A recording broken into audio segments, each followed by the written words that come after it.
And welcome back to Veritas. I'm Al Fabregas, and you're listening to Eric Dubay directly from Bangkok, Thailand.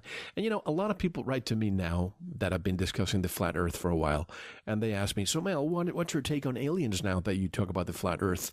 And my alien take has always been the same from day one. I still discuss it.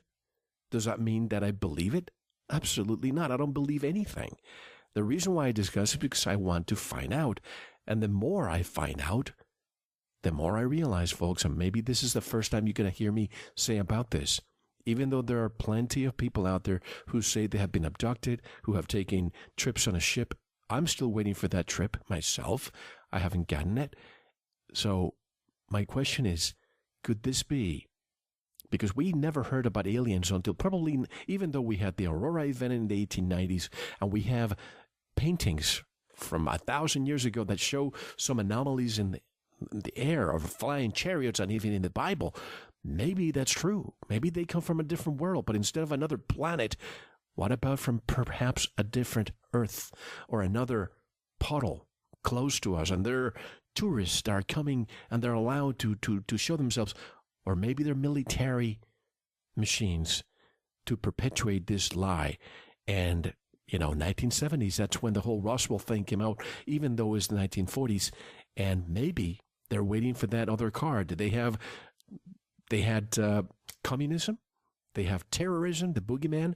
The next one is going to be a celestial object making our way.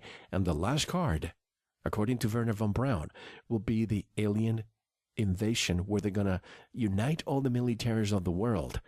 But when it happens, don't believe it. But I don't mean to digress. This flight from Bali to Los Angeles that makes an emergency land, not a detour, an emergency landing in Anchorage, Alaska. How do you explain that, Eric?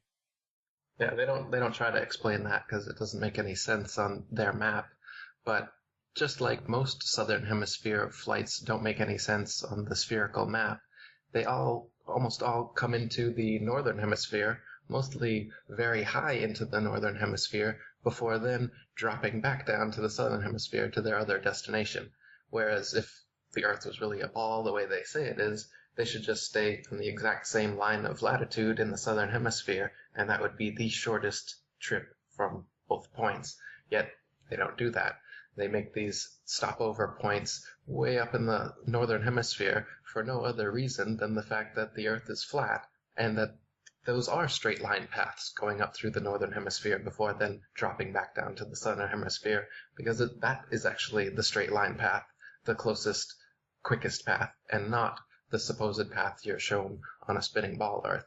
So they'll keep silent about why they do that, and when you see the little curve in their animation, they say, "Oh, we're curving around the Earth. That's why we're not flying in a straight line."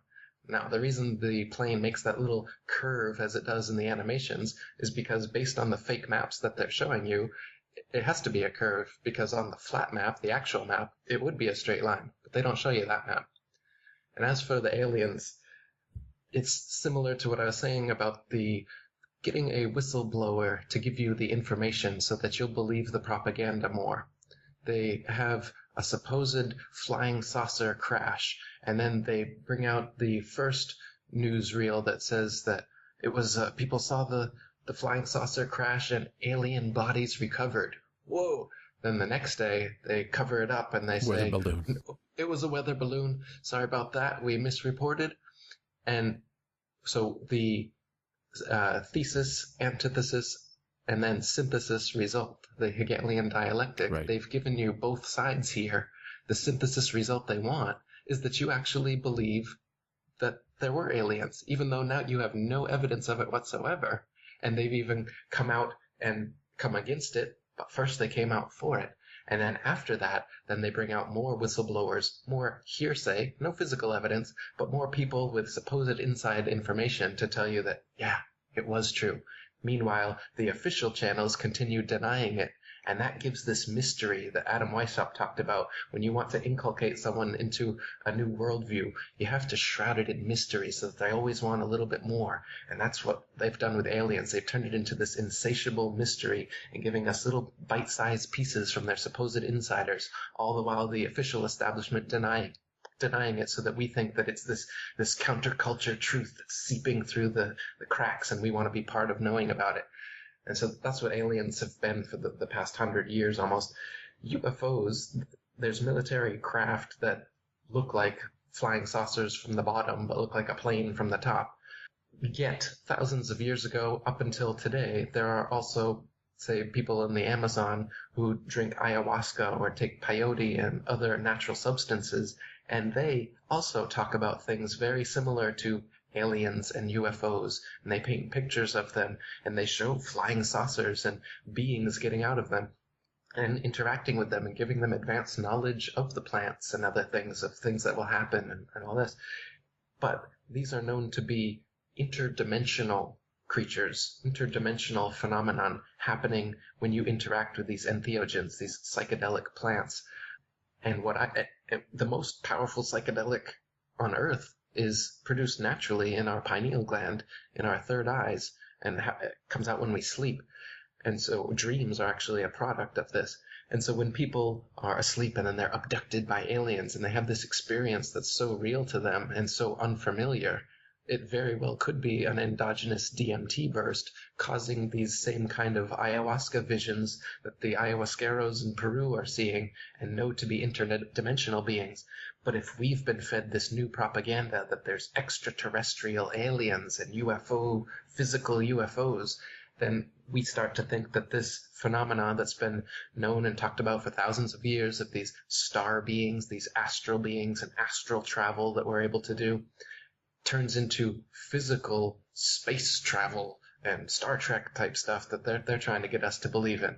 I mean, people thousands of years ago believed in so-called aliens, star beings, and they say that they traveled to the stars too, like the ancient Mithric cults, the Mithra worship. They had this church called the Mithraeum, and it had tubs all lined up together in a sensory deprivation type environment where you can't hear anything, you can't see anything. They meet at midnight, a midnight mass when it's dark. Everybody lies in these... Like a saltwater tank. It's a saltwater tank. And so it's just like, they have today, what do they call them? Sensory deprivation tanks, saltwater tanks. It's so saline, and the water is at the exact temperature of your body, so that when you're laying there in complete darkness, complete silence, and you're floating in the same temperature water with no effort whatsoever to keep you afloat, you basically don't feel your body anymore. And so in other words, your consciousness easily leaves your body. It facilitates the out-of-body experience. And in the Mithraeum, they would all line up, just like in a Christian church where you eat the body and blood of Christ and they give you a cracker and some wine. Well, they would eat the body and blood of Mithra, but it wasn't just a cracker and some wine. It was magic mushrooms and some powerful herbs. And you eat these things, drink these things, lay down in these communal tubs with all the water touching each other, just like in Minority Report. And there was holes in the ceiling above each tub. And they said that their consciousness would communally come out of their bodies, go through the hole in the ceiling, and go to the stars where they would communicate with astral beings. And they had their own civilizations. See, but the difference is that this is all happening where they're here on Earth and their consciousness is going to the stars, not physically creating some kind of technology that floats us up there like NASA says that they're doing, and then meeting physical creatures that you can touch. That's not what they were doing. There's some kind of beings that are non-physical that we have access to like this, but we've lost contact with them. And the reason is because of this, because now we've been fed a fake cosmology and a fake idea of who these astral beings are. And so we're trying to create metal technology to try and reach them, instead of remembering that the natural plant technologies already exist here for us to reach these beings and to interact with them. The ayahuasqueros say that these plants and these beings are what told them about the combinations of plants and stuff to use to access them. So what I see as the alien phenomenon is a natural, entheogenic, psychedelic phenomenon that happens inside our pineal glands, as well as can be facilitated by other plants if we eat, drink, or smoke them. being turned into a physical extraterrestrial alien from other physical planets in their infinite spinning ball universe. See what I mean? They're changing it into this other thing, and that what they want to do is to use that as their reason for the New World Order, as they've been talking about, like in the Independence Day movie, and now, what is it, 20 years later now? They've Yeah, the come new up one. the new one, right? Because they want to make sure that this idea stays in your mind. The idea that if there's an off-world threat, what needs to happen is all the governments, all the militaries of the world need to come together in a new world order to face this threat. They want that idea fresh in your mind so that when they unleash their Project Bluebeam, Yep. is a holographic display that they can make. And if you see Chinese floating cities, Google that. They've already unveiled this technology where they can make you believe that there is whatever they want in the sky through holographic technology. And they have another technology where they can shoot like sonar into your ears so that you're hearing as though someone's voice is talking to you inside your head. Not in a speaker form, but coming directly inside your brain. They've used these for advertisements in New York City recently. Yeah, they already have that in certain grocery stores where you're walking by an aisle, nobody can hear, but the moment you pass through a certain box of Cheerios, if you will, you hear a voice saying, buy this to be healthy or what have you. And they have it from top of buildings also, where you're walking by a certain, corner on a street where you hear something but nobody else can. So the technology is there. But I think just like the Who Pinball Wizard song, that deaf, dumb, and blind kid sure plays a mean pinball. They want us deaf, dumb, and blind and playing video games, watching sports, being completely disconnected and distracted from the reality of all of this.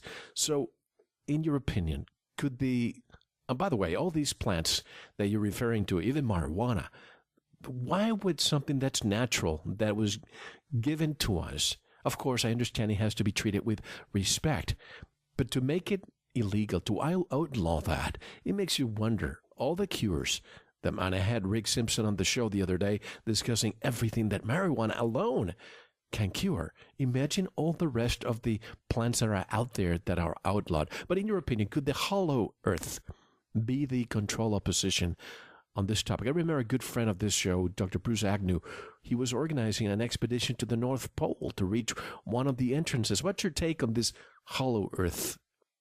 Well, there's definitely domes, deep underground military bases. There's definitely caverns, tunnels, sinkholes, and things that show that the Earth in some places is in some ways hollow. So there certainly are, like I said, underground bases, caverns, tunnels, sinkholes, all these kind of things which wouldn't be on a completely solid Earth. Though the traditional hollow Earth model is a ball Earth model, which has been disproven. So there's definitely not a hollow earth ball, as many are shown, with a second sun in the middle of the ball, and somehow that gravity is still in effect there. That hollow model I see to be complete disinformation, just like the concave earth model, which is the opposite of the convex ball earth model you've been shown, where they say that you are living inside a ball and that supposedly the Earth curves upwards. But again, it's easily proven that the Earth is flat. The horizon's always flat. The Earth does not curve upwards like a bowl shape like they say it does, nor does the star cosmology work in the way that our Lord and Savior Stephen Christ would like you to think. He's the main progenitor of this nonsense model. And then, of course, there's your fake flat Earth models as well. The Flat Earth Society says that the Earth is constantly rising at 9.8 meters per second squared, and that is the cause of the supposed gravity effect, is because the flat Earth disk is constantly rising up. Not that gravity is constantly pulling you down, but that the flat Earth is rising up.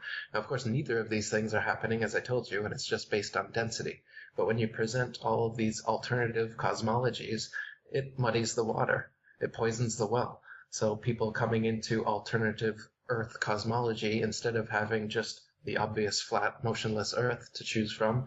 Now you've got the hollow Earth, the concave Earth, the floating disk Earth, and many others that I haven't even mentioned yet to add to the pile. And where I stand on it is, again, the physical evidence. And you can't show me any curvature, be it convex or concave. Everything has always been shown to be flat. I don't necessarily know where the edges of the flat Earth are because we're not allowed to go there. There's an Antarctic treaty that doesn't allow you to independently explore Antarctica and to see how far that southern ice wall goes. So I don't know the shape beyond what I'm able to see and experiment on, but as far as we know, everything is flat. And just, people ask, well, where's the edge? Why don't you fall off the edge? Where's the edge of the flat Earth? Well, where's the edge of this supposed infinite space that you've been fed? This idea that you live in an infinitely expanding universe with an infinite number of stars and planets. I can ask the exact same question of you. But why does it have to have an edge? Why couldn't it be, if you look at, okay, let's say the flat Earth model, we have the circle, we have the sun and the moon going around, and of course, the farther from the edge the sun is going around, you can expect those huge walls of ice.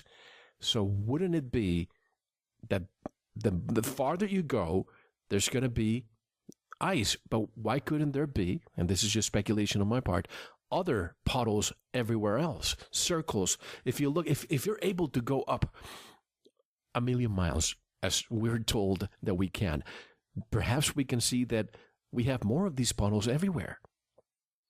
Yeah, I mean, these kind of things are all possible. How the Earth terminates, whether it's infinite or there is some edge, or if there's a barrier like a firmament, a wall that doesn't allow us to go further, we don't know yet. And it's a foregone conclusion to say that that one is better than the other, or that you like this one more than that one.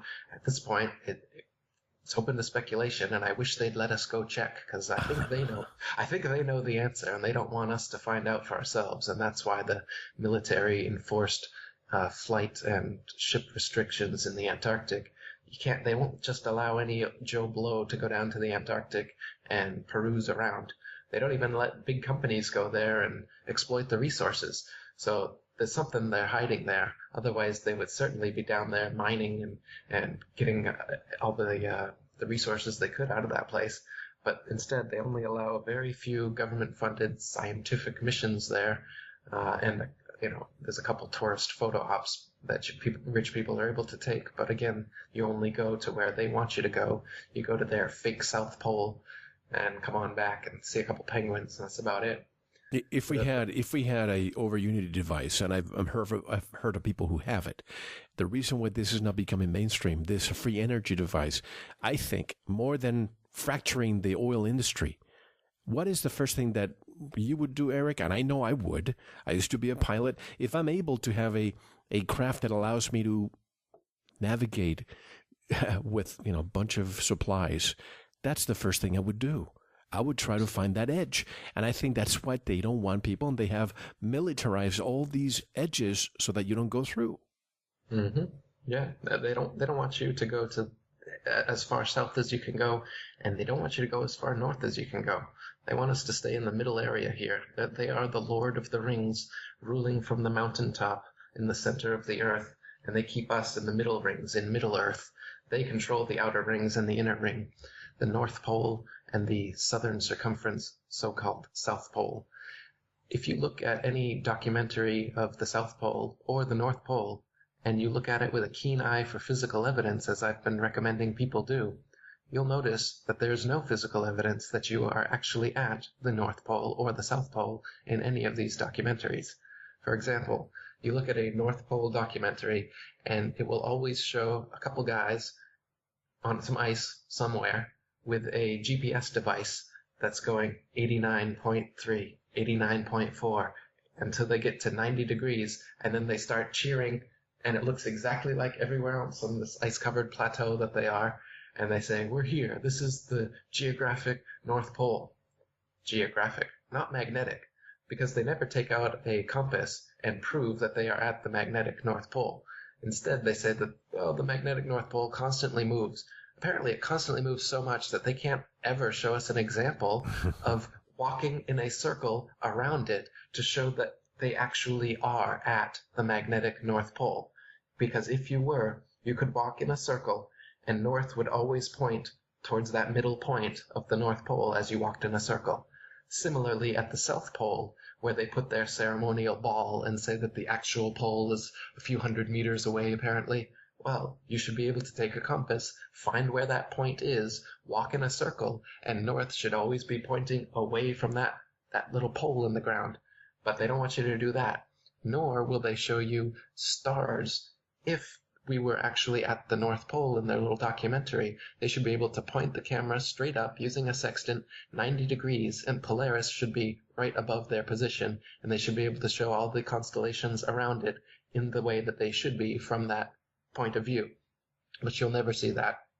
They don't show the star chart, the star readings from when they're at the supposed South or North Pole, and they don't show you a compass to show that they're magnetically at the South or North Pole. All they show you is their GPS, global positioning system, their fake globe, just a number on a LCD screen, hold it up to the camera and say, we're here. Again, you need physical evidence. People throughout history have said that at the North Pole is actually a mountain of magnetite so huge that it draws the compasses to it, and that's what is causing the magnetism of Earth and the magnetism to be stuck to the North Pole.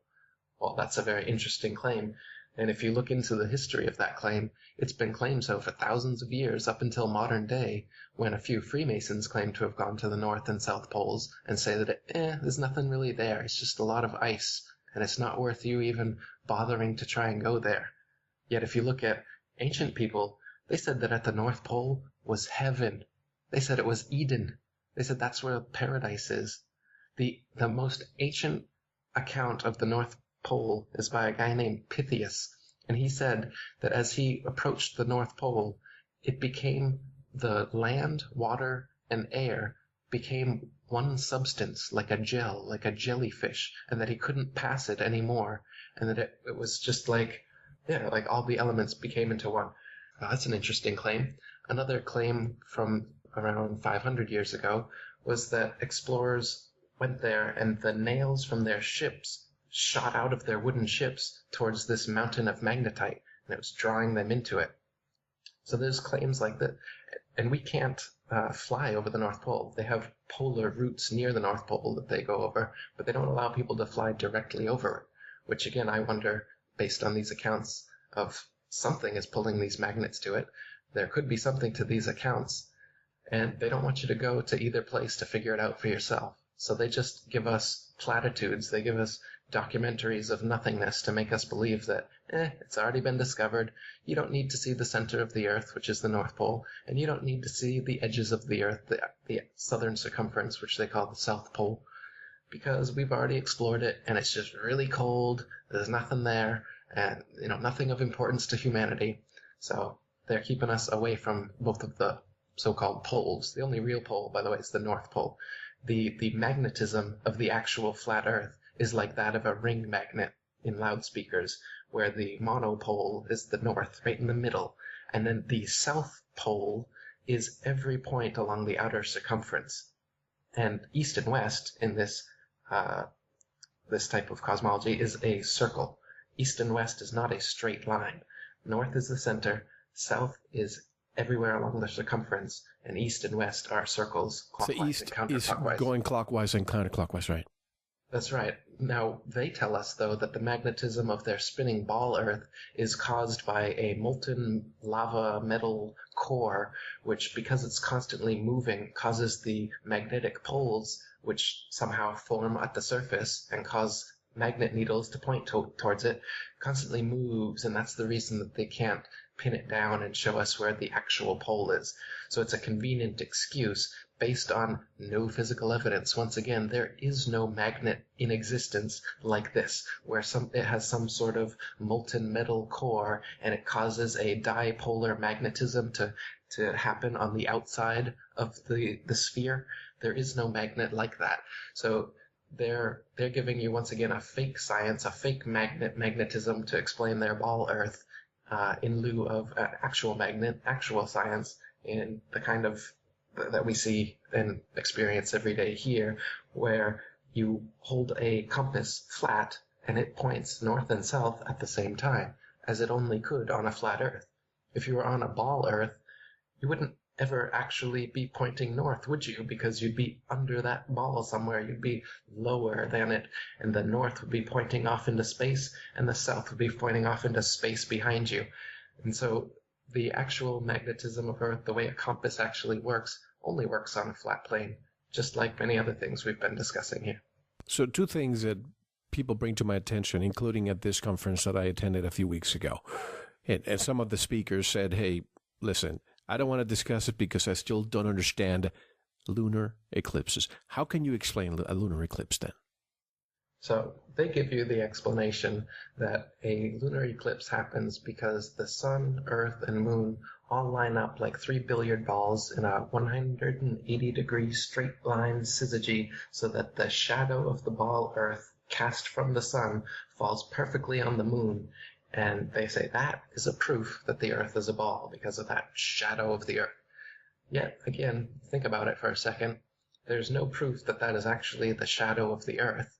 And we have seen lunar eclipses many times throughout history where the sun and the moon are visible both above the horizon at the same time, proving that it couldn't possibly be the shadow of the earth, because as they said, and as logic dictates, they would have to be lined up right in a straight line for that shadow to be cast on the moon, and in those instances, it is not. So some other explanation must be sought. It cannot possibly be this that causes eclipses. So, and this is another thing, these Masonic magicians, they're in the business of giving you answers. The answer doesn't have to be physically provable. It just has to be a believable answer. And that's what they've given you with eclipses. That seems believable. But then you look at the physical evidence. The sun and the moon have been seen in the sky at the same time over 50 times in the past 500 years, recorded even by their own Royal Astronomical Society, proving that it couldn't possibly be the Earth's shadow being cast from the sun on the moon. But they just keep saying that over and over again, put it in textbooks, and people believe it. For thousands of years before that, there was a cosmology that said that there was a third body, a dark body that's been called the black sun, and that is what caused eclipses. When this third disk, shaped just like the sun and the moon are almost equal sizes, I say there was a third one, and this third one would pass over them, and that's what causes both solar and lunar eclipses. Again, this is a celestial occurrence, so I don't have the technology to go up there and see for sure if there is another dark body up there, so I won't say that that is definitely the explanation, but I will say that what NASA tells you about the ball Earth shadow on the moon is definitely the wrong explanation, and something like this is more plausible, or could be something else as well. But again, wait for physical evidence before making decisions on these things, and until you have them, just be in that space of not knowing. It's okay not to know. Just because some liar tells you an answer doesn't mean that that's how you should think. Instead, you should think all possibilities until you can definitely narrow them down through discernment of physical evidence. Are you familiar with the salt flats in South America, the Salar de Uyuni? Yes, yeah. It's this. How long is it? Over 100 miles, is it? 11,000 square miles, the landscape. Right. Totally flat. You can take video and pictures I've seen of it, and the sky and the earth almost seem to meld into one when it's rained, because there's just this reflective pool over the flat surface, and you can just see it in all directions. Yeah, just yet another proof of the flat earth right there. Now, when it comes to a sailboat, let's say you and I take a sailboat from Los Angeles and we head west in a straight line. What would happen if we continue that course for, days and days and days? You'd notice that west wouldn't be a straight line after a while, and that you'd have to start curving. The closer you are to the North Pole, the more radical the curve would be. The further away you are from the North Pole, the less of a curve. That's if I'm following some kind if of... you're following magnetic north. There you go. Yeah. So if magnetic north, say, was always to 90 degrees to your right, then it would be a circle as you went around the Earth. And that is what Magellan and other people who have circumnavigated the Earth have done. And they claim that this is proof of their ball Earth once again. They say, well, these people have, like Magellan, sailed all the way around the Earth and came back to the exact same point. And that's proof that it must be a ball. But if you think about it, on a circle, on a flat disk, it is equally possible to do the exact same thing. So all they've done is they've traced a line around the North Pole, done some inlets and outlets around the continents, and come back to where they started. Just like you can take a compass, put the center point in the middle of a piece of paper, and trace a circle around that point. That's all Magellan and other so-called circumnavigators of the Earth have done. What they haven't done is gone from the North Pole to the supposed South Pole, back up around the ball, and come back to the North Pole. This kind of circumnavigation north to south can't happen. But east to west can and does happen regularly. They'll lie and say that they've done it, but you won't find any physical evidence that anyone has ever flown or sailed north to south circumnavigations. Just Freemasons, admitted Freemasons lying about it. When I'm thinking of the North Pole, if I have some kind of instrument that shows me that I'm going north, a compass. If I'm standing on top of the center of it, would that compass be going around in circles? Say that one again. If I have a compass and I'm standing on top of the North Pole, would that compass be going around in circles, going all crazy? Oh, good question. I don't know. If there is a actual magnetic mountain at the North Pole, I'd imagine your compass would just be sucked out of your hand and stick to the ground on the mountain underneath you. But yeah, I don't know if that account is true or not. Though, I mean, the guy that gave us our current projection, that globe Earth projection that we use today, Mercator, he actually had a 1564, I believe, map showing the North Pole to be a mountain and to have all these sections and rivers flowing off of it, just like it's described in the Bible and in the Vedas and other texts throughout history have described the North Pole as being this wonderland, this paradise. And so I don't necessarily ascribe to that any more than I ascribe to their going on some ice plateau with a GPS device and saying, "Oh, we're here." To me, it could be either at this point, though I tend not to side with known liars. So when I know these people have been lying to me about everything for 500 years, I tend not to think that what's at the North and South Pole is what they're propagating. I tend to believe more the ancient accounts, which are quite far out. So I'm not just going to go and say, "Oh, I believe that." There's a magnetic mountain or a jelly North Pole, whatever, like Pythia said. But it's interesting. It's totally different than what we've been fed. And for me, as an open-minded person who knows I've been lied to, I'm staying critical and open-minded until I see further evidence of what it could be. And I'm not just going to say, "Oh, I saw them reach 90 degrees on a GPS device. So that means they've made it." But the Mercator projection, that's the one that we are told all the time. Those are the maps we see in our, textbooks and so on. And those are the ones that mostly reflect what we see on these Earth CGI pictures that NASA gives us. But if the Gall-Peters projection, isn't that the real one? And if that's the case, shouldn't we be seeing them on those CGI pictures? The Gall-Peters is a slightly better projection than the one that we're shown as far as the relative size of the continents. But again, the map is a rectangular map and a projection of their ball Earth. So the Gall-Peters map isn't very accurate either. People have claimed that the 1892 Gleason's map. There's also an air age map, Hammond's air age map. There's some flat Earth maps that are pretty popular, and there's slight discrepancies between them. But as far as, say, flight routes, like we were talking about earlier, mm-hmm. I find that the Gleason's map or the Hammond's map to be quite accurate as far as that's concerned. There may be slight discrepancies, the size of Australia, and the length versus the height, and these kind of things. But we very well may not have a single perfect map of the Earth. but the closest that I've seen is the flat Earth map. It fits all of the southern hemisphere flights much better than any, whether it's the Gall-Peters or the Mercator or any of the other projections.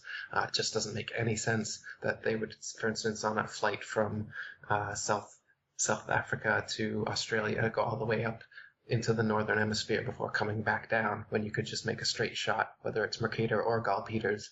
That's how it looks, and it's certainly not that way on the actual Earth, which is oriented more like the flat Earth map, where everything circles around and the North Pole is the center point, not just the top of the ball. What does this mean for astrology, Eric? Does a flat Earth invalidate thousands of years of teachings? Quite the opposite. The spinning ball Earth is what mostly invalidated astrology, and they changed the term to astronomy once they started lying to us. Astrology says that the movements of the stars and wandering stars, planets around us, has an effect on the life and consciousness of things here, which makes sense in a geocentric perspective where everything revolves around and is beholden to us. In the spinning globe Earth infinite cosmology, astrology makes no sense because these things are just spinning balls of dust that happened for no reason, and we're humans that evolved for no reason. And so how could there possibly be some sort of significance between us and them based on consciousness? Consciousness, something that supposedly evolved into existence out of just material interactions. So it's actually their cosmology that makes astrology irrelevant, and the geocentric flat Earth cosmology that people believed for thousands of years, back when astrology was being espoused and the stories were being created and everything, they were basing it on a flat geocentric model where all the stars are revolving around us. So if anything, the flat Earth brings astrology back into significance and shows that the Earth is important and all the celestial bodies are rotating over us, which attests to our importance. It shows that this is the stage. Like Shakespeare said, the world is a stage. Everything here is been put here and created here for us, and we are the actors. We're, if you think of it as God being the ultimate consciousness, the omnipotent, omnipresent, omniscient one that pre-exists all space, time, and matter, creating this yin-yang world of duality and illusion where we're separated from our innate oneness, separated from God, and put into these dualistic bodies of male and female under a sun and moon sky in a world of good and evil where we have to use our subjective consciousness to choose whether we want to rise to the heights of good or the depths of evil. And that's what we're living in here. We're all subjective aspects of this one consciousness that created us, here to play and experience on this world stage that's been put here for us. And the ones who are in control of it now are in the business of making you not believe that, making you think, as Mel said earlier, that you're just an insignificant speck and that there's no purpose to your life, so that you should be nothing but a slave and a consumer, and that society should be structured the way it is, geared towards hedonism and selfishness and individuality instead of towards more spiritual aspects.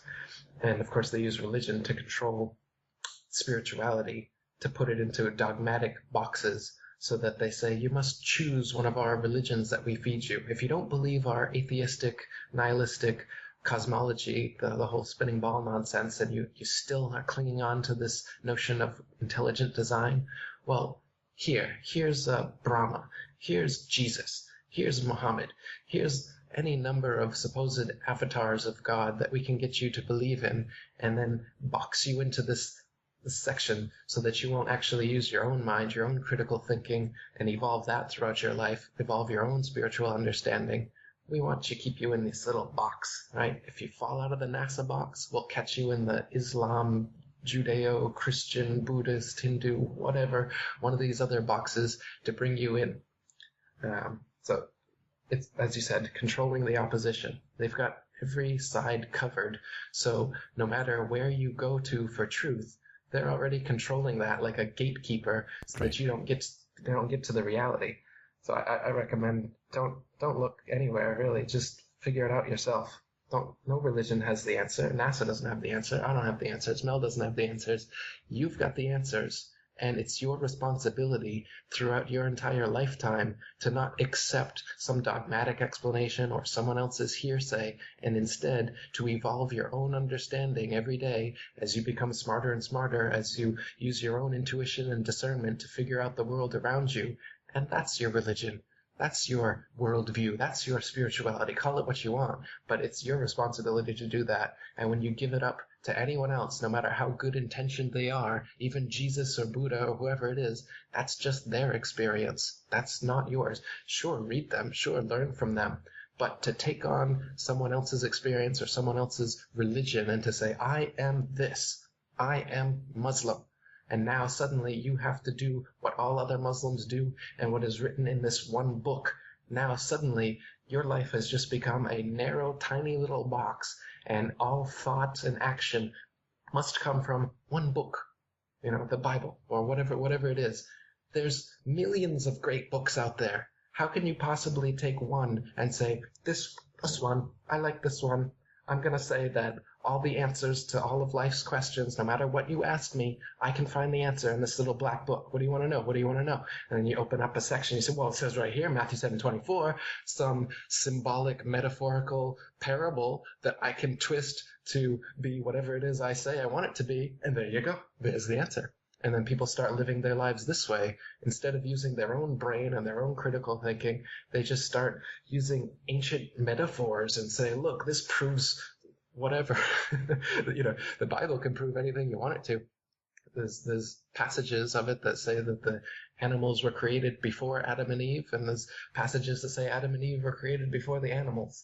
There's passages that completely contradict each other in most books, and that's just the nature of reality. We can't be trusting of someone else's opinions. We have to only trust our own, is what I'm getting at here. More than being bothered by those people who want to shove their beliefs down my throat, I'm more bothered by those who say, hey, Mel, don't look there. Don't try to open that door because there's nothing behind it. I am more bothered with that, or people who say, don't look at the flat earth. That's just a distraction. Look, I just want answers, folks. I want to pierce the veil. If after all these interviews that I'm doing with Eric Dubay and others, it just so happens that we live in a sphere, so be it. But as of right now, I look at that horizon. I go to a very, very, tall mountain, or I go up on a plane. I don't see it. And all I see is pictures with fisheye. And those are the ones people say, look, it's a globe. You can see it on that picture. Let me do my own research. But Eric, have you seen these submarines that are going down to very, very deep areas of the Black Sea, and they're finding remarkable rivers with trees, leaves, waterfalls, rivers under the ocean? Have you seen those? I've seen, who was that guy? There was one deep sea explorer that was talking about how he went down to the depths, I think it was the Mariana Trench, or one of the deepest places in the ocean, and saw what looked like a lake. And there was like steam rising over it, and like you said, little greenery and stuff around it. And so he thought, oh, let's go down into that underwater lake or whatever it is. And as he goes to go into it, he bounced off of it. It said it was so saline, the water was, that you couldn't penetrate it, as though there's like a whole nother level of super saline water under the oceans, under the level, the sea level that we have. And, the Bible and other things actually talk about something like this. There being, separating the waters from the waters is one of the first things the Bible said that God did. What does that mean? Separate the waters from the waters. But it's interesting when you see something like this, and it's literally like a level of one kind of water separated but connected to the oceans, the other level of water. And the reason why I ask you is this is more of a speculative question, but I've seen the footage of these amateur rockets that go all the way up. All of a sudden, it's not that they explode or crash into something, but it's almost as if they bounce off something. What possibly could the sky firmament be made of, and are those really stars above us? The anything that we sent up, like balloons or rockets, it reaches a point that it can't go any further and starts coming back down. What goes up must come down. The old adage very much is true, but doesn't make any sense on the spinning ball Earth because there is no up and down on a spinning ball Earth. It's just gravity pulling things toward a central position, and the idea of up and down are just some foolish notion that you think. So when things actually go up, again, you're able to rise up because of relative density. So what happens is you use a helium balloon or whatever it is, or a propulsion system. But then once you get to a layer of atmosphere that gets lighter and lighter, the balloon will pop as it equalizes, or the propulsion system won't be able to have anything to push off of, so it starts to arc downwards and will eventually make a parabolic curve and come back down to Earth, which is even what the official happens to the official rockets, the official sources. You'll notice they don't go straight up either. They make a parabolic curve and eventually come right back down to Earth. They say that they're going around the curvature of the ball Earth, and that's the reason why you always see that parabolic curve that every single rocket makes. But what they're really doing is just shooting a rocket into the ocean and then giving you CGI images and studio footage from the supposed moon or Mars, or when they're in outer space, they are in a dark pool. They do their outer space ISS footage in pools, and that's why you'll often see bubbles in space. They've been caught over and over and over again, even images just a couple weeks ago, bubbles in space. Air bubbles, because they're not in space. They're in a dark pool of water with projected LCD screens showing a fake ball Earth underneath them. And when they're in their supposed ISS, they're just floating around either on zero-G planes, which is just a regular plane doing a type of maneuver that allows for weightlessness, which you can then cut and paste scenes of to make it seem like you're weightless ad infinitum. And people ask me this a lot. Well, if that's the case, then you can only maintain weightlessness for short periods of time, yet they have supposedly uninterrupted shots going for minutes showing people floating. Firstly, they do most of those with green screens and wires, so they're not in zero-G planes for most of the long footage. And for some of the footage that is longer and free-floating, you'll notice that they have spliced it. There's people have shown made videos debunking these things. You'll see that the people will fade out and then fade back in if you slow it down to the very last frames of each little section that they're doing, they are splicing these things to make it look like longer footage, and they're floating in their planes, making it look like they're in outer space. This is one of their illusions that they've achieved to really make people think that their infinite space cosmology is a reality. Speaking of the illusion, look at Hollywood, the movie Gravity. I think I mentioned this to you the last time we spoke, but Alfonso Cuarón, the director of that movie, was in a press conference, and a reporter all of a sudden said, "So, Mr. Cuarón, how were you able to accomplish this? How many months did you stay up there in space filming the movie?" And Cuarón kind of bit his tongue, thinking, this guy is serious. And he actually said, well, we want to thank the Russians because they allowed us to stay there for 1 month, and we want to thank this and the Europeans. And the reporter just believed it. So imagine how many people believe Hollywood. So if they believe Hollywood, they must believe NASA. That's right. Look how convincing Hollywood does it with movies like Gravity. If Hollywood can convince you that well in a studio that they're out in outer space, then why can't NASA have been doing the same thing for the past 50 years? With billions of dollars. Not millions, billions. Right down a sinkhole. Yeah, CGI sinkhole. And like I was saying, they get us to believe that they're out there in space floating around by doing these camera tricks and effects. But in your own experience, if you've gone skydiving, you don't float. No matter how high you go up, you come right back down to the Earth. You take, like I said, the rockets, parabolic curve, come back down. A plane, you try to go up at as much of an arc as you can. Eventually, you're going to get to a point before about 100,000 feet that you just can't anymore, and you're going to come right back down. How come these people claim that they can, and then they just start floating? Where's this magic floaty point in the atmosphere? They can't tell you this either, that no matter how high you get, you come right back down, right down to the Earth. But there's some point where, past this point, 1 inch past whatever this magic point is, now you just float infinitely. And that's what they say they're doing. Or what about this Van Allen belt? Two layers. The inner layer, which is 600 miles, so we're told, and the outer layer, 3,700 miles of radiation. So in order for us to go to the moon, we have to go and come back. Now, I don't know how old you are, but I remember when I was younger, I would go to the airport and I had my non-digital camera, and at the airport they would tell, oh, don't send it through the X-ray because it's going to be fried. You'll lose your photographs. If that's what they're telling me here on Earth, those people who took those Hasselblad cameras up there, wouldn't they get fried? Not to mention their own bodies, because their suits were not built with gold layers. Right. Yeah, they can't keep up with their own nonsense. So they tell us that they've been hundreds and hundreds of miles out there and that there's radiation, but then they forget that the type of radiation that they've told us about is so bad that they would die and all of their camera footage would be gone if it actually existed.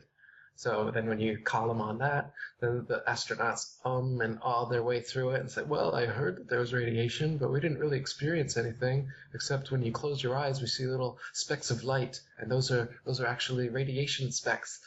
Or Alan Bean, who said, we hadn't discovered it then. So that makes it... that was hilarious. Yeah, incredible. Now, last question of Flat Earth before you give me 5 minutes of the dinosaur hoax. I thought the show was going to be a lot of dinosaurs, but I'm so glad that we did a Flat Earth Part 2 because we need it. What will all the academic astronomers, the astronomers, NASA employees, climatologists, cartographers, astronauts, and supporting government employees do for work when a globe Earth is exposed as a hoax? Right. All their cushy Freemason-given jobs are going to be taken away because they haven't done a good enough job at them. When you become a Freemason, you rise in the degrees, you're put into, if you're not already in positions of power and then brought into Freemasonry, you're brought into Freemasonry and then put into positions of power. And so when these people fail at their propaganda positions and the truth comes out, they're going to be out of a job. So that's what's going to happen. And not only will they be out of a job, but they'll be out of credibility. And that's not just NASA and every other space agency, but every government institution, university, everywhere that's been teaching this nonsense now has to totally restructure and rethink where they're getting their information. And society itself has to restructure and rethink about, am I going to spend all this money just to be brainwashed? Am I going to send my kids to these public schools that are teaching them this nonsense? Am I going to vote for the politicians and people that are upholding this? Am I going to work for the militaries that are supposedly getting ready to deal with the off-world alien invasion? They're now mixing military propaganda with science fiction. They've got commercials on U.S. TV for the U.S. Army acting like they're going to fight aliens. That's right. Claiming, yeah, it's the weirdest stuff. So I mean, they're really pushing into this science fiction worldview that they've been indoctrinating us into. I think we're close to the next step. I think so. Absolutely. And the next step will be the disclosure, whatever you call it, of aliens, and they're going to unleash, be it a holographic or technological or genetic hybridization type thing, something that is going to make the populace believe these aliens are real and that we need to unite to either welcome or fight them. And that's going to be the next step in this huge indoctrination. And man, once we're there, just think how difficult it's going to be to get people out of this. I've said this from day one, Eric. This is season 8. From day one, I said, don't ever expect real disclosure coming from the powers that be, from the government, because that's not going to be real. It's going to be another false flag event. This time, the mother of all false flag events, uniting the militaries of the world, creating one world government. And guess what, folks? It's going to be a lie, and you're going to be subjugated. If you think you're not a slave now, wait until this happens. But last questions about the dinosaur hoax. We never saw anyone talk about dinosaurs. Wasn't it until the 1840s when we started talking about this?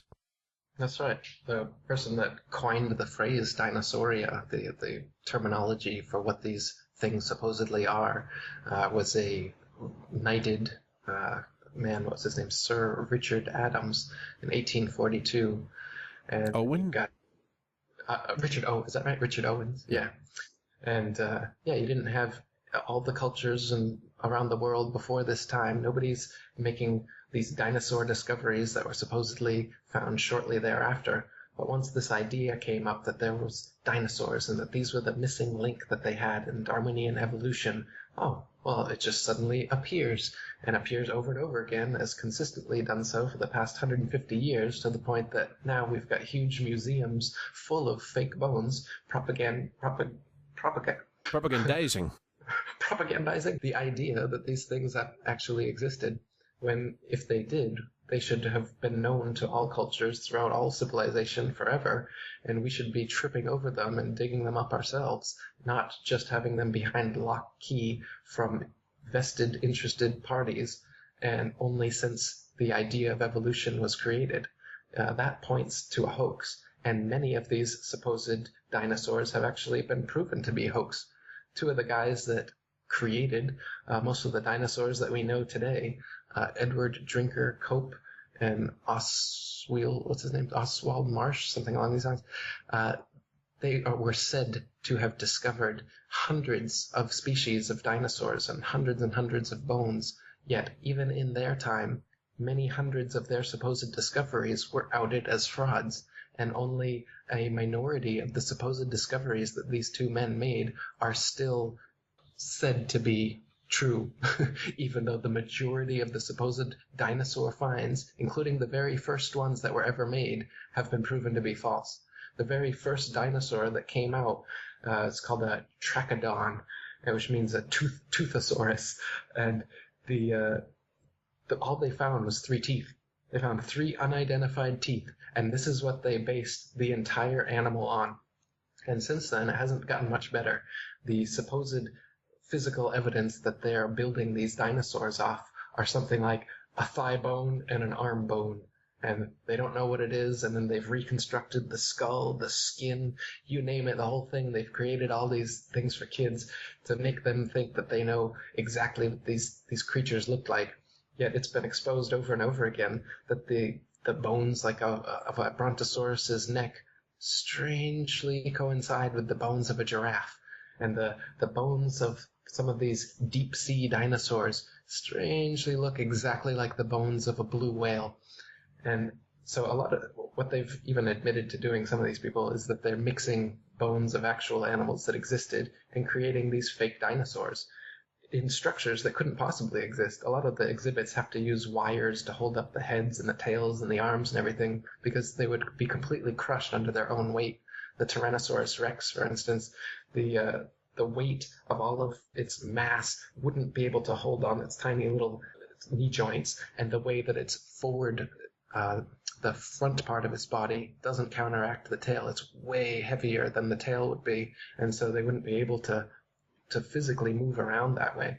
The idea that these kind of giant, weird, moving beings could exist at all has been questioned. So they're giving us, in science fiction, to make us believe these things. Just like they give us Star Trek and Star Wars, then they give you NASA. Well, they give you The Land Before Time, Jurassic Park, and then they say, oh, by the way, it's all real. Believe that science fiction stuff.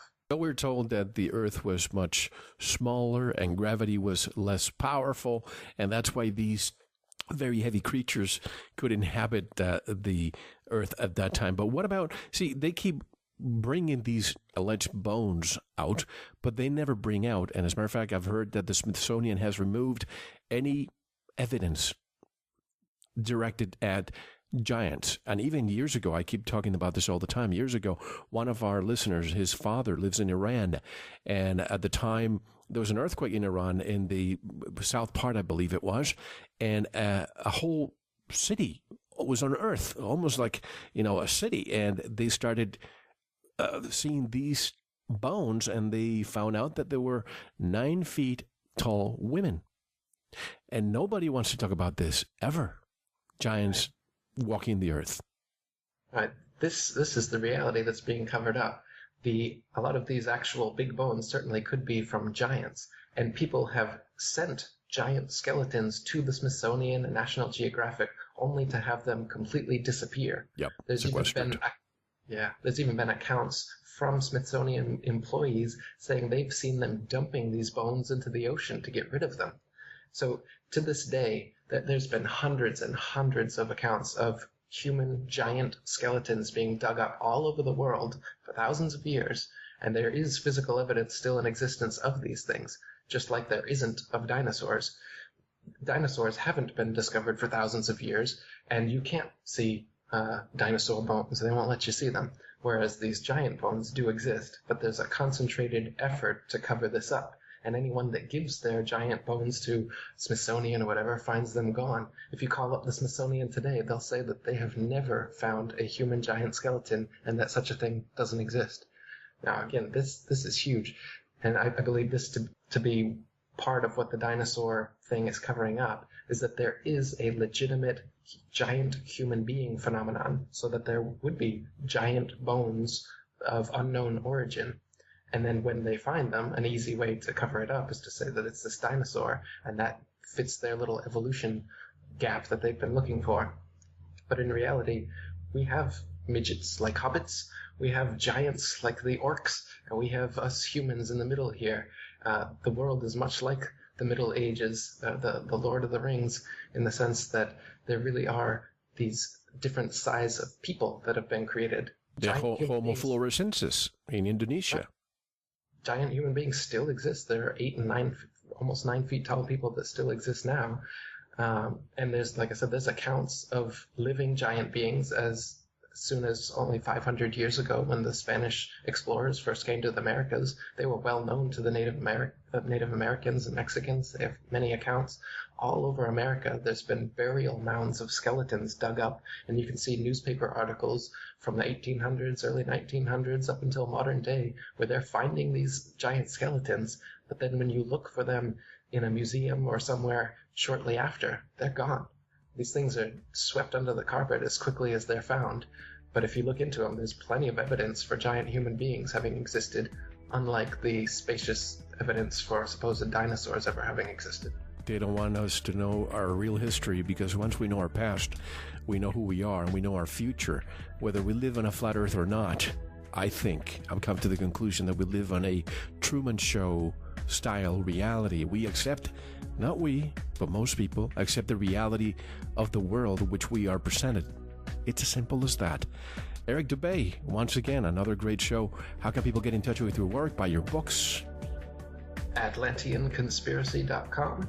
I'm Eric Dubay on YouTube, and ifers.ace.st is the International Flat Earth Research Society Forum, not to be confused with the Flat Earth Society, which is the controlled opposition group that's been around for a long time, making you think flat Earth is ridiculous. But come over to the International Flat Earth Research Society, and you'll see that it's actually the spinning ball Earth that's ridiculous. Eric Dubay, once again, thank you so much for being part of Veritas, and let's hope to have you back next year again. Great. Thanks, Mel. And have a great day. You too, Mel. Take care. Bye-bye. Later. And that was Eric Dubay with another installment of The Flat Earth. Thanks to you, Veritas member, for paving our truth journey every week. And tonight I'll leave you with a quote by Bruce Lee. Those who are unaware they are walking in darkness will never seek the light. Thanks for listening. I'm Mel Fabregas. Until next week, be well.